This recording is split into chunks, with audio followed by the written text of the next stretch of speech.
Hello students, ਮੈਂ Jagdev Dhillon WiFi educator YouTube channel ਤੋਂ ਤੁਹਾਡਾ ਸਵਾਗਤ ਕਰਦਾ ਹਾਂ। ਉਮੀਦ ਕਰਦਾ ਤੁਸੀਂ ਸਾਰੇ ਠੀਕ ਹੋਵੋਗੇ। ਸਟੂਡੈਂਟਸ, ਆਪਾਂ ਟੌਪਿਕ ਸਟਾਰਟ ਕੀਤਾ ਹੋਇਆ ਸੀ Piaget's cognitive development theory. Piaget's cognitive development theory ਕਿਸਨੇ ਦਿੱਤੀ ਸੀ? ਜੀਨ ਪਿਆਜੇ ਨੇ। ਕਦੋਂ? 1936 ਦੇ ਵਿੱਚ। ਆਪਾਂ ਇਸ ਥਿਊਰੀ ਦੀਆਂ ਕੀ ਪੜ੍ਹ ਰਹੇ ਸੀ? ਸਟੇजेस। ਕੀ ਪੜ੍ਹ ਰਹੇ ਸੀ? ਸਟੇजेस। ਜੀਨ ਪਿਆਜੇ ਨੇ ਆਪਣੀ ਥਿਊਰੀ ਦੀਆਂ ਕਿੰਨੀਆਂ ਸਟੇजेस ਦਿੱਤੀਆਂ ਨੇ? 4। ਪਹਿਲੀ ਸਟੇਜ यानी कि फर्स्ट स्टेज है सेंसरी मोटर स्टेज, सेकंड है प्री ऑपरेशनल स्टेज, थर्ड है कंक्रीट ऑपरेशनल स्टेज ते फोर्थ है फॉर्मल ऑपरेशनल स्टेज। ਅਸੀਂ ਫਸਟ 3 ਸਟੇजेस ਪਹਿਲਾਂ ਕੀ ਕਰ ਚੁੱਕੇ ਹਾਂ? ਡਿਸਕਸ ਕਰ ਚੁੱਕੇ ਹਾਂ। ਅੱਜ ਜੋ ਅਸੀਂ ਸਟੇਜ ਡਿਸਕਸ ਕਰਨੀ ਹੈ ਉਹ ਹੈ ਫਾਰਮਲ ਆਪਰੇਸ਼ਨਲ ਸਟੇਜ। ਮੈਂ ਫਿਰ ਦੱਸ ਰਿਹਾ, ਫਾਰਮਲ ਆਪਰੇਸ਼ਨਲ ਸਟੇਜ ਇਹ ਕਿੰਨੇ ਤੋਂ ਕਿੰਨੇ ਤੱਕ? 11 ਟੂ ਅਬਵ। यानी कि ਪਿਆਜੇ ਨੇ ਕੀ ਕਿਹਾ? 11 ਸਾਲ ਤੋਂ ਬਾਅਦ। ਕਿੰਨੇ ਤੋਂ ਬਾਅਦ? 11 ਸਾਲ ਤੋਂ ਬਾਅਦ ਬੱਚੇ ਦੇ ਵਿੱਚ ਕਿਹੜੀ ਸਟੇਜ ਚੱਲਦੀ ਆ? ਫਾਰਮਲ ਆਪਰੇਸ਼ਨਲ ਸਟੇਜ ਚੱਲਦੀ ਆ। ਇਸ ਸਟੇਜ ਦਾ ਸੈਕੰਡ ਨੇਮ ਕੀ ਆ? ਗੈਂਗੇਜ। ਇਸ ਸਟੇਜ ਦਾ ਸੈਕੰਡ ਨੇਮ ਕੀ ਆ? ਗੈਂਗੇਜ। यानी कि इस स्टेज ਦੇ ਵਿੱਚ ਬੱਚਾ ਆਪਣੇ ਗੈਂਗ ਬਣਾ ਕੇ, ਆਪਣੇ ਗਰੁੱਪ ਬਣਾ ਕੇ, ਆਪਣੇ ਟੋਲੀਆਂ ਬਣਾ ਕੇ ਰਹਿਣਾ ਕੀ ਕਰ ਦਿੰਦਾ? ਸਟਾਰਟ ਕਰ ਦਿੰਦਾ। ਮੈਂ ਫੇਰ ਦੱਸ ਰਿਹਾ, ਇਸ ਸਟੇਜ ਨੂੰ ਪਿਆਜੇ ਨੇ ਸੈਕੰਡ ਨੇਮ ਕਿਸ ਨਾਮ ਨਾਲ ਜਾਣਿਆ? ਗੈਂਗੇਜ ਨਾਲ। ਕਿਉਂਕਿ ਇਸ ਸਟੇਜ ਦੇ ਵਿੱਚ ਬੱਚਾ ਆਪਣੇ ਗੈਂਗ यानी कि ਗਰੁੱਪ ਬਣਾ ਕੇ, यानी कि ਟੋਲੀਆਂ ਬਣਾ ਕੇ ਰਹਿਣਾ ਕੀ ਕਰ ਦਿੰਦਾ? ਸਟਾਰਟ ਕਰ ਦਿੰਦਾ। ਉਸ ਤੋਂ ਬਾਅਦ ਇਸ ਸਟੇਜ ਦੇ ਵਿੱਚ ਅਕੋਰਡਿੰਗ ਟੂ ਪਿਆਜੇ ਬੱਚੇ ਦੇ ਵਿੱਚ ਕਿਹੜੀ ਥਿੰਕਿੰਗ ਡਿਵੈਲਪ ਹੋ ਜਾਂਦੀ ਆ? Abstract thinking. ਕਿਹੜੀ ਥਿੰਕਿੰਗ ਡਿਵੈਲਪ ਹੋ ਜਾਂਦੀ ਆ? Abstract thinking. ਤੇ ਆਪਾਂ ਥਰਡ ਸਟੇਜ ਪੜ੍ਹੀ। ਥਰਡ ਸਟੇਜ ਦੇ ਵਿੱਚ ਬੱਚੇ ਦੇ ਵਿੱਚ ਕਿਹੜੀ ਥਿੰਕਿੰਗ ਦੀ ਗੱਲ ਕੀਤੀ ਸੀ? Concrete thinking. यानी कि ਆਪਾਂ ਕਿਹਾ ਸੀ ਉਹਦੇ ਵਿੱਚ ਕੰਕਰੀਟ ਆਪਰੇਸ਼ਨਲ ਸਟੇਜ। ਆਪਰੇਸ਼ਨਲ ਦਾ ਮਤਲਬ ਕੀ ਆ? ਲੌਜੀਕਲੀ। ਉਹਦੇ ਵਿੱਚ ਬੱਚਾ ਲੌਜੀਕਲੀ ਸੋਚਦਾ ਸੀ ਸਿਰਫ ਉਹਨਾਂ ਚੀਜ਼ਾਂ ਪ੍ਰਤੀ ਜਿਹੜੀਆਂ ਚੀਜ਼ਾਂ ਉਹਨੂੰ ਸਾਹਮਣੇ ਪਈਆਂ ਕੀ ਕਰਦੀਆਂ ਨੇ? ਦਿਖਾਈ ਦਿੰਦੀਆਂ ਨੇ। ਤਾਂ ਕਰਕੇ ਉਸ ਸਟੇਜ ਦਾ ਨਾਮ ਕੀ ਰੱਖਿਆ ਸੀ? Concrete operational stage. ਆਪਾਂ ਦੋ ਸ਼ਬਦ ਉੱਥੇ ਡਿਸਕਸ ਕੀਤੇ ਸੀ। ਇੱਕ ਕਿਹੜਾ ਕੀਤਾ ਸੀ? ਕੰਕਰੀਟ। ਸੈਕੰਡ ਕਿਹੜਾ ਕੀਤਾ ਸੀ? ਐਬਸਟ੍ਰੈਕਟ। ਕੰਕਰੀਟ ਦਾ ਮਤਲਬ ਕੀ ਆ? ਵੀ ਉਹ ਚੀਜ਼ਾਂ ਜਿਹੜੀਆਂ ਸਾਨੂੰ ਸਾਹਮਣੇ ਪਈਆਂ ਕੀ ਕਰਦੀਆਂ ਨੇ? ਦਿਖਾਈ ਦਿੰਦੀਆਂ ਨੇ। ਪਰ ਐਬਸਟ੍ਰੈਕਟ ਕੀ ਆ? ਵੀ ਜਿਹੜੀਆਂ ਚੀਜ਼ਾਂ ਸਾਡੇ ਸਾਹਮਣੇ ਕੀ ਆ? ਦਿਖਾਈ ਨਹੀਂ ਦਿੰਦੀਆਂ। ਅਸੀਂ ਉਹਨਾਂ ਪ੍ਰਤੀ ਕੀ ਬਣਾਉਣਾ ਸਟਾਰਟ ਕਰਦੇ ਹਾਂ? ਇਮੇਜਿਨੇਸ਼ਨ ਕਰਨੀ ਸਟਾਰਟ ਕਰਦੇ ਹਾਂ। ਉਹਨਾਂ ਪ੍ਰਤੀ ਕਲਪਨਾ ਕਰਨੀ ਕੀ ਕਰਦੇ ਹਾਂ? ਸਟਾਰਟ ਕਰਦੇ ਹਾਂ। ਥਰਡ ਸਟੇਜ ਦੇ ਵਿੱਚ ਬੱਚਾ ਸਿਰਫ ਉਹਨਾਂ ਚੀਜ਼ਾਂ ਪ੍ਰਤੀ ਲੌਜੀਕਲ ਸੋਚਦਾ ਸੀ ਜਿਹੜੀਆਂ ਚੀਜ਼ਾਂ ਉਹਨੂੰ ਸਾਹਮਣੇ ਪਈਆਂ ਕੀ ਕਰਦੀਆਂ ਸੀ? ਦਿਖਾਈ ਦਿੰਦੀਆਂ ਸੀ। ਬਟ ਇਸ ਸਟੇਜ ਦੇ ਵਿੱਚ ਬੱਚੇ ਦੇ ਵਿੱਚ ਕਿਹੜੀ ਥਿੰਕਿੰਗ ਡਿਵੈਲਪ ਹੋ ਜਾਂਦੀ ਆ? Abstract thinking. ਕਿਹੜੀ ਥਿੰਕਿੰਗ ਡਿਵੈਲਪ ਹੋ ਜਾਂਦੀ ਆ? Abstract thinking. ਤਾਂ ਕਰਕੇ ਇਸ ਸਟੇਜ ਦੇ ਵਿੱਚ ਬੱਚਾ ਉਹ ਚੀਜ਼ਾਂ ਪ੍ਰਤੀ ਵੀ ਲੌਜੀਕਲੀ ਸੋਚਣਾ ਸਟਾਰਟ ਕਰ ਦਿੰਦਾ ਜਿਹੜੀਆਂ ਚੀਜ਼ਾਂ ਉਹਦੇ ਸਾਹਮਣੇ ਪਈਆਂ ਉਹਨੂੰ ਦਿਖਾਈ ਕੀ ਆ? ਨਹੀਂ ਦਿੰਦੀਆਂ। ਜਿਵੇਂ ਫਿਰ ਦੱਸ ਰਿਹਾ, ਇਸ ਸਟੇਜ ਦੇ ਵਿੱਚ ਬੱਚੇ ਦੇ ਵਿੱਚ ਕਿਹੜੀ ਥਿੰਕਿੰਗ ਡਿਵੈਲਪ ਹੁੰਦੀ ਆ? Abstract thinking. ਇਸ ਕਰਕੇ ਇਸ ਸਟੇਜ ਦੇ ਵਿੱਚ ਬੱਚਾ ਉਹਨਾਂ ਚੀਜ਼ਾਂ ਪ੍ਰਤੀ ਵੀ ਲੌਜੀਕਲੀ ਸੋਚਣਾ ਕੀ ਕਰ ਦਿੰਦਾ? ਸਟਾਰਟ ਕਰ ਦਿੰਦਾ ਜਿਹੜੀਆਂ ਚੀਜ਼ਾਂ ਉਹਦੇ ਸਾਹਮਣੇ ਪਈਆਂ ਦਿਖਾਈ ਨਹੀਂ ਦਿੰਦੀਆਂ। ਉਹਨਾਂ ਪ੍ਰਤੀ ਵੀ ਇਮੇਜਿਨੇਸ਼ਨ ਕਲਪਨਾ ਕਰਕੇ ਉਹ ਲੌਜੀਕਲੀ ਸੋਚਣਾ ਕੀ ਕਰ ਦਿੰਦਾ? ਸਟਾਰਟ ਕਰ ਦਿੰਦਾ। ਫਿਰ ਇਸ ਸਟੇਜ ਦੇ ਵਿੱਚ ਬੱਚੇ ਦੇ ਵਿੱਚ ਪ੍ਰੋਬਲਮ ਸੋਲਵਿੰਗ ਐਬਿਲਿਟੀ। ਇਸ ਸਟੇਜ ਦੇ ਵਿੱਚ ਬੱਚੇ ਦੇ ਵਿੱਚ ਕਿਹੜੀ ਐਬਿਲਿਟੀ ਡਿਵੈਲਪ ਹੁੰਦੀ ਆ? ਪ੍ਰੋਬਲਮ ਸੋਲਵਿੰਗ ਐਬਿਲਿਟੀ ਡਿਵੈਲਪ ਹੁੰਦੀ ਆ। यानी कि ਬੱਚਾ ਆਪਣੀਆਂ ਪ੍ਰੋਬਲਮ ਆਪ ਸੋਲਵ ਕਰਨ ਦੇ ਕੀ ਹੋ ਜਾਂਦਾ?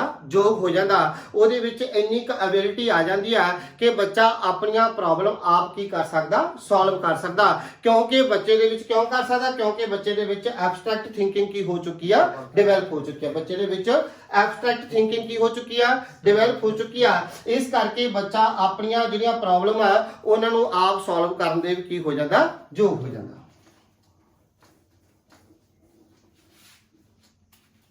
ਫਿਰ ਇਸ ਸਟੇਜ ਦੇ ਵਿੱਚ ਬੱਚੇ ਦੇ ਵਿੱਚ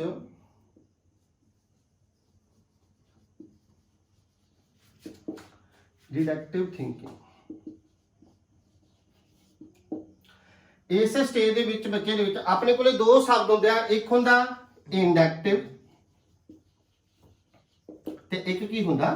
ਡਿਡਕਟਿਵ। इंडक्टिव का मतलब की है, ये दोनों कंसेप्ट इंडक्टिव ते डिडक्टिव किसने दिते सी? अरिस्टोटल ने। किसने दिते सी? अरिस्टोटल ने। कदों? 4 BC दे विच। कदों दिते सी? 4 BC दे विच। किहड़े कंसेप्ट? इंडक्टिव रीजनिंग का कंसेप्ट भी ते डिडक्टिव रीजनिंग का कंसेप्ट भी। इंडक्टिव का मतलब की आ भी जदों असी स्पेसिफिक टू किधर जाने आ? जनरल, यानी कि पार्टिकुलर टू किधर जाने आ? जनरल। बट डिडक्टिव का मतलब की है जदों जनरल टू किधर जाने आ? असी स्पेसिफिक। स्पेसिफिक टू जनरल किहदे विच जाने आ? इंडक्टिव दे विच। इहदा मतलब की आ भी पहला असी की दिंदे आ? एग्जांपल। पहला की दिंदे आ? एग्जांपल। उस तो बाद असी रूल जां किधर जाने आ? थ्योरी पर। मैं फिर दस रहा, इंडक्टिव रीजनिंग दे विच असी किधरों किधर जाने आ? स्पेसिफिक टू जनरल, यानी कि असी पहला की दिंदे आ? एग्जांपल। पहला की दिंदे आ? एग्जांपल। फिर असी की दिंदे आ? ਉਹ ਕੀ ਕਰਦੇ ਆ? रूल ਜਾਂ ਕਿਹਦੀ ਗੱਲ ਕਰਦੇ ਆ? ਥਿਊਰੀ ਦੀ ਗੱਲ ਕਰਦੇ ਆ। ਜਿਵੇਂ ਕਿ ਮੈਂ ਫॉर एग्जांपल मैं कहा पंजाबी यूनिवर्सिटी का मैनू कोई स्टूडेंट मिलिया, एक स्टूडेंट जो मिलिया तो मैं जो ना गलबात की तो मैनू लगा भी ये बंदा की है बड़ा ईमानदार है। फिर उस तो बाद मैनू कोई होर बंदा मिलिया, ਉਹਦੇ ਨਾਲ भी गलबात की तो वह भी लग्या भी बंदा की है बड़ा ईमानदार है। इस तरह एक बंदे का मिलना वो गल की है स्पैसीफिक है कि जनरल है? स्पैसीफिक। एक बंदे का मिलना साडे लिए की है? स्पैसीफिक। जो मैनू स्पैसीफिक 4-5 बंदे मिले जानी कि परसन मिले, उस तो बाद मैं कह दांगा भी ਜਿਹੜੇ पंजाबी यूनिवर्सिटी के स्टूडेंट होंगे ने वो की होंगे ने? ईमानदार होंगे ने। इस तरह मैं स्पैसीफिक टू किधर गया? जनरल, यानी कि एग्जाम्पल टू किधर गया? थ्योरी वाल। बट जी डिडक्टिव रीजनिंग आ, डिडक्टिव का मतलब की है जो असी किधरों जाने? जनरल टू स्पैसीफिक, यानी कि रूल तो किधर जाने? पार्टिकुलर वाल, यानी कि रूल तो किधर जाने? एग्जाम्पल वाल। मैं मान लो जिमें एग्जाम्पल देवा, मैं कहा ऑल मैन आर मॉर्टल। मैं की कहा? ऑल मैन आर मॉर्टल, यानी कि सारे आदमी की ने? मरणशील ने। ਉਹਦੇ बेस पे मैं कहा राम भी की एक आदमी आ, तो फिर राम भी की मरणशील आ। ऑल मैन आर मॉर्टल ਜਿਹੜੇ मैंने कहा सारे आदमी की ने? मरणशील ने। सारे आदमी की ने? मरणशील ने। वो ਜਿਹੜੇ सारे आदमी मरणशील है, ये स्पैसीफिक गल है कि जनरल गल है? ये गल की आ? जनरल। तो हुण वो जनरल के बेस पे मैं प्रूफ किया भी राम भी किया मरणशील आ, तो असी जनरल टू फिर किधर गए? स्पैसीफिक। जनरल टू किधर गए? स्पैसीफिक। तो इस करके जी डिडक्टिव रीजनिंग है जनरल टू किधर जाने? स्पैसीफिक। आम तौर पर जे ज़्यादातर क्वेश्चन जे आ भी जाए पेपर के याद रखना जी लोअर क्लासेज आ, जो लोअर क्लासेज आ ਉਹਦੇ ਵਿੱਚ ਬੱਚੇ ਨੂੰ ਕਿਹੜੇ ਮੈਥਡ ਦੇ ਥਰੂ ਪੜਾਇਆ ਜਾਂਦਾ? ਇੰਡਕਟਿਵ ਦੇ ਵਿੱਚ। ਪਰ ਜਿਹੜੀਆਂ ਹਾਇਰ ਕਲਾਸਿਸ ਆ ਉਹਦੇ ਵਿੱਚ ਬੱਚੇ ਨੂੰ ਅਸੀਂ ਕਿਹੜੇ ਮੈਥਡ ਦੇ ਥਰੂ ਪੜਾਉਂਦੇ ਆ? ਡਿਡਕਟਿਵ ਤੇ ਇੰਡਕਟਿਵ ਦੋਨੋਂ ਦੇ ਵਿੱਚ। ਮੈਂ ਫੇਰ ਯਾਦ ਰੱਖਣਾ ਜਿਹੜੀਆਂ ਲੋਅਰ ਕਲਾਸਿਸ ਆ ਉਹਨਾਂ ਦੇ ਵਿੱਚ ਬੱਚੇ ਨੂੰ ਜ਼ਿਆਦਾਤਰ ਤੇ ਕਿਹੜੇ ਮੈਥਡ ਰਾਹੀਂ ਪੜਾਇਆ ਜਾਂਦਾ? ਇੰਡਕਟਿਵ ਮੈਥਡ ਦੇ ਨਾਲ। ਤੇ ਜਿਹੜੀਆਂ ਹਾਇਰ ਕਲਾਸਿਸ ਆ ਉਹਨਾਂ ਦੇ ਵਿੱਚ ਬੱਚੇ ਨੂੰ ਅਸੀਂ ਕਿਹਦੇ ਥਰੂ ਪੜਾਉਂਦੇ ਆ? ਇੰਡਕਟਿਵ ਤੇ ਡਿਡਕਟਿਵ ਦੇ ਵਿੱਚ। ਇਸ ਕਰਕੇ ਜਦੋਂ ਅਕੋਰਡਿੰਗ ਟੂ ਪਿਆਜੇ ਜਦੋਂ ਬੱਚਾ 11 ਸਾਲ ਤੋਂ ਬਾਅਦ 12 ਜਾਂ 13 ਸਾਲ ਜਦੋਂ ਵੀ ਇੰਨੇ ਦਾ ਹੁੰਦਾ ਉਦੋਂ ਹੀ ਉਹਦੇ ਵਿੱਚ ਕਿਹੜੀ ਥਿੰਕਿੰਗ ਡਿਵੈਲਪ ਹੁੰਦੀ ਆ? ਡਿਡਕਟਿਵ ਥਿੰਕਿੰਗ ਕੀ ਹੁੰਦੀ ਆ? ਡਿਵੈਲਪ ਹੁੰਦੀ ਆ। ਫਿਰ ਅਗਲਾ ਪੁਆਇੰਟ ਹਾਈਪੋਥੈਟਿਕਲ ਥਿੰਕਿੰਗ।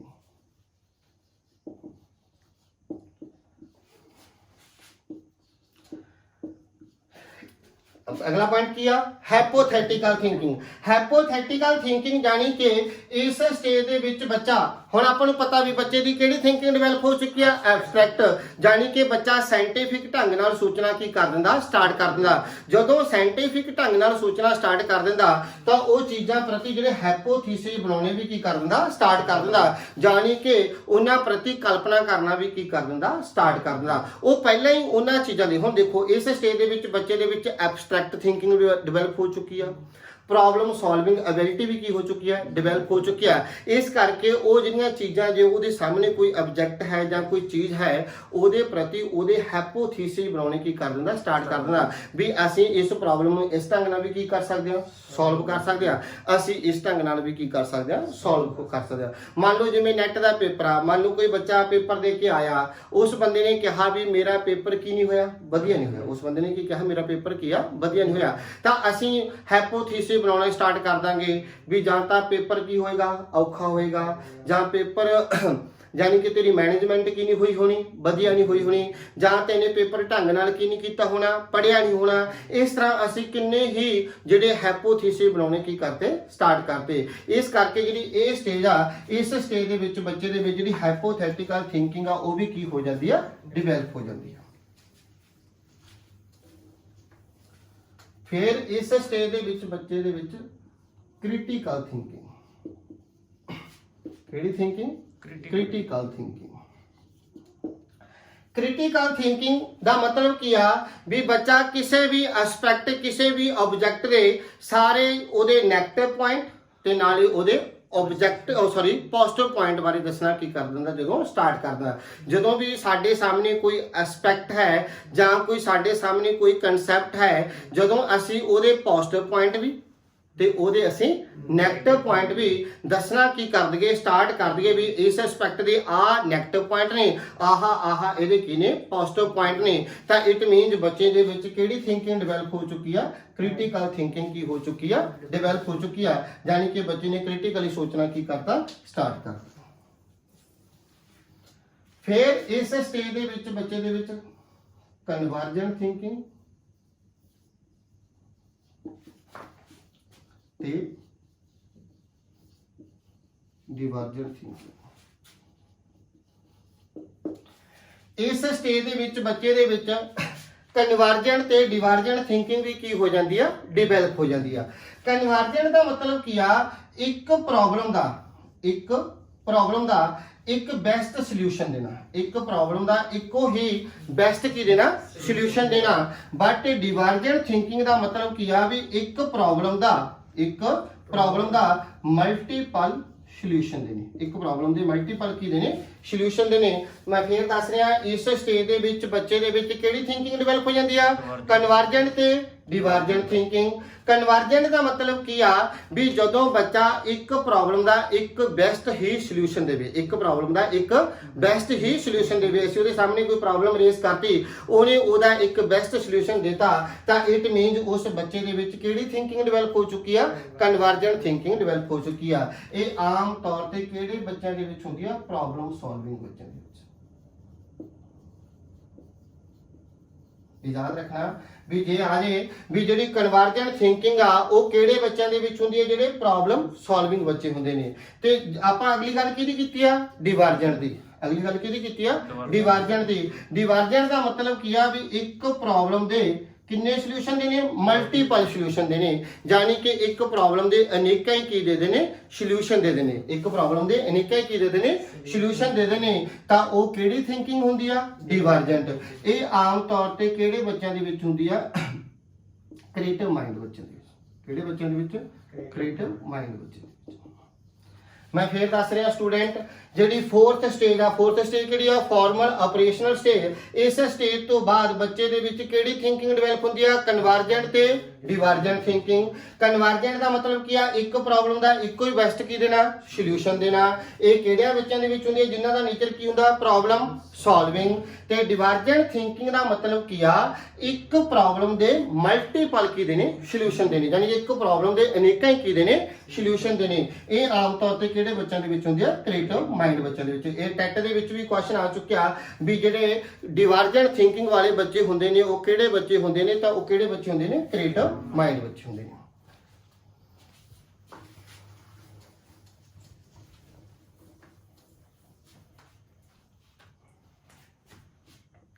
फिर ईगो सेंट्रिज्म। आपां इस थ्योरी दे विच सैकंड स्टेज दे विच पढ़िया, उस स्टेज दे विच भी बच्चे दे विच की सी? ईगो।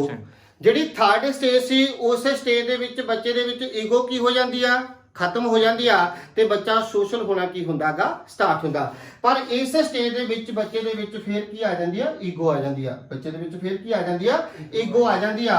बच्चे नूं इह हुंदा भी किसी भी तरह नाल ओदी ईगो आ जिहड़ी ओह की नहीं होनी चाहिए, हर्ट नहीं होनी चाहिए। तुसीं देखिया होगा जो बच्चा स्कूल जाता होगा वो प्रॉपर मिरर के सामने खड़ के, शीशे के सामने खड़ के की होके जाता गया? तैयार होके जाता।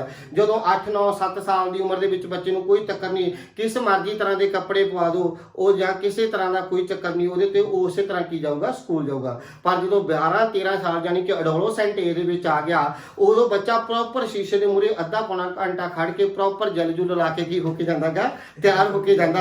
वो क्यों जाता? क्योंकि उन्होंने हुंदा भी किसी भी तरह नाल ओदी जिहड़ी ईगो आ वो की नहीं होनी चाहिए, उन्होंने ठेस नहीं पहुंचनी चाहिए, उन्होंने की नहीं होनी चाहिए, हार्ट नहीं होनी चाहिए। कई बार देखा होगा जिमें कोई 2 4 बच्चे वो सामने खड़े आ, वो लंघिया जा रहा तो वो देखेगा ਵੀ ਜੇ ਉਹਨੂੰ ਦੇਖ ਕੇ ਕੋਈ ਹੱਸ ਪਿਆ ਤਾਂ ਉਹਨੂੰ ਇਹ ਲੱਗੇਗਾ ਵੀ ਸਿਰਫ ਮੇਰੀ ਗੱਲ ਕਰ ਰਹੇ ਨੇ, ਉਹਨੂੰ ਇਹ ਲੱਗੇਗਾ ਵੀ ਇਹ ਸਿਰਫ ਕਿਹਦੀ ਗੱਲ ਕਰ ਰਹੇ ਨੇ, ਮੇਰੀ ਗੱਲ ਕਰ ਰਹੇ ਨੇ। ਇਸ ਕਰਕੇ ਵੀ ਉਹਦੀ ਈਗੋ ਕੀ ਹੁੰਦੀ ਆ, ਹਰਟ ਹੁੰਦੀ ਆ। ਇਸ ਕਰਕੇ ਇਸ ਸਟੇਜ ਦੇ ਵਿੱਚ ਬੱਚੇ ਦੇ ਵਿੱਚ ਦੁਬਾਰ ਤੋਂ ਫਿਰ ਜਿਹੜੀ ਈਗੋ ਆ ਉਹ ਕੀ ਹੋ ਜਾਂਦੀ ਆ, ਡਿਵੈਲਪ ਹੋ ਜਾਂਦੀ ਆ। ਇਸ ਸਟੇਜ ਦੇ ਵਿੱਚ ਜਿਹੜੀ ਬੱਚੇ ਦੇ ਵਿੱਚ ਈਗੋ ਸਭ ਤੋਂ ਕਿਹੜੇ ਪੁਆਇੰਟ ਤੇ ਹੁੰਦੀ ਆ, ਪੀਕ ਪੁਆਇੰਟ ਤੇ ਹੁੰਦੀ। ਸਭ ਤੋਂ ਕਿਹੜੇ ਪੁਆਇੰਟ ਤੇ ਹੁੰਦੀ ਆ, ਪੀਕ ਪੁਆਇੰਟ ਤੇ ਹੁੰਦੀ ਆ। ਜਿਹੜਾ ਚਾਈਲਡਹੁੱਡ ਜਾਂ ਉਦੋਂ ਪਹਿਲਾਂ ਸੀ ਉਹਦੇ ਵਿੱਚ ਬੱਚੇ ਦੇ ਵਿੱਚ ਈਗੋ ਕੀ ਹੁੰਦੀ ਆ, ਘੱਟ ਹੁੰਦੀ ਆ। ਤੇ ਜਦੋਂ ਬੱਚਾ ਓਲਡ ਏਜ ਜਦੋਂ ਬੰਦਾ ਓਲਡ ਏਜ ਦੇ ਵਿੱਚ ਜਾ ਵੜਦਾ ਉਦੋਂ ਵੀ ਉਹਦੇ ਵਿੱਚ ਜਿਹੜੀ ਈਗੋ ਕੀ ਹੋ ਜਾਂਦੀ ਆ, ਡਿਕਰੀਜ਼ ਹੋ ਜਾਂਦੀ ਆ। ਪਰ ਜਦੋਂ ਸਾਡੀ ਜਿਹੜਾ ਅਡੋਲੋਸੈਂਟ ਏਜ ਆ ਉਸ ਏਜ ਦੇ ਵਿੱਚ ਬੱਚੇ ਦੇ ਵਿੱਚ ਜਿਹੜੀ ਈਗੋ ਕੀ ਹੁੰਦੀ ਆ, ਸਭ ਤੋਂ ਜ਼ਿਆਦਾ ਹੁੰਦੀ ਆ। ਇਸ ਕਰਕੇ ਇਸ ਸਟੇਜ ਨੂੰ ਈਗੋ ਸੈਂਟਰਿਜ਼ਮ ਸਟੇਜ ਵੀ ਕੀ ਆ,